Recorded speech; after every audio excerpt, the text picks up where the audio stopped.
Hey guys, so welcome to this video on the null functions in SQL Server or TSQL.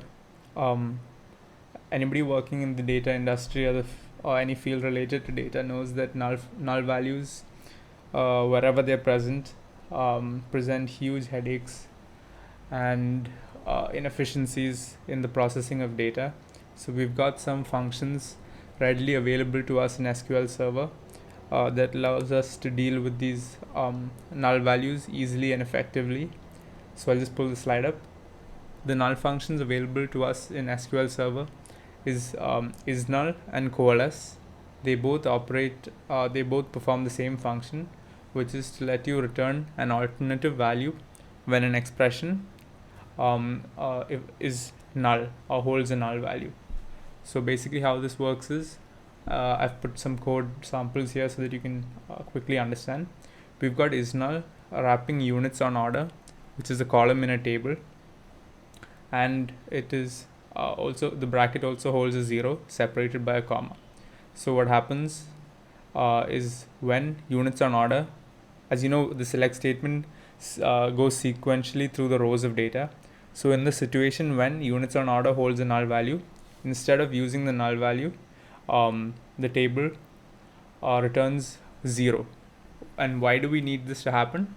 As you can see in this situation, we are performing some calculations using the units on order column. But if it did hold a null value, the calculation would evaluate to a null, because null is not the same as 0. Null is an empty value, which is quite different from 0. So as in when the situation requires, you can assign a value after the comma, but inside the parenthesis that you want units on order to evaluate to, in the case that it's null. In this situation we've put 0 because that's what makes sense for us, but it doesn't have to be 0. You can put any value that makes sense for your use case. So let's just dive into the demo and it should be clear to you. So before that, let's just set up an environment. I'm using Azure Data Studio because I'm on a Mac, and that is the SQL Server tool you need for a Mac. If you're on Windows, you're using SQL Server Management Studio. But I've got installation guides to both of these, and I'll put them in the top right corner of the screen. There's no difference whichever you're using. The code is the same, the logic is the same, so don't worry about that. And apart from this, I'll also link to a GitHub repository in the description below the video, where I've got the sample data that I'm using in this demo, along with the exact queries that I'm going to be using. So you can follow along with me if you just copy and paste these code files into your SQL Server tool. And now let's look at the data that we'll be working on. I've got this table called inventory, which basically just has an ID column, a product name column, a unit price, unit stock, and units order column. So what you want to pay attention to is that the units order has many null values in it. Maybe because of some bad programming in the data gathering area, or wherever the data was being gathered from, if there was some issue, a lot of null values could be generated. So how do we work around that as data analysts or data engineers or data scientists?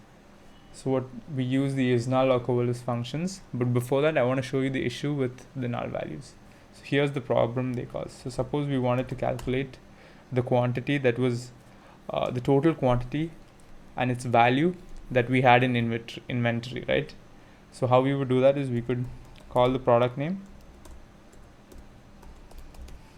and then we could create a calculated column which calculates the total value of each product that we had in inventory. So how you would do that is you would multiply the product's price, which we have in the unit price column, into the quantity that we had both in stock and on order. So how we would do that is we could do units stock plus units order from inventory. So that will sort of give us the product name along with the total value we had in inventory. So as you can see, we've got this column back. Just to make it more clear to you, I'll use an alias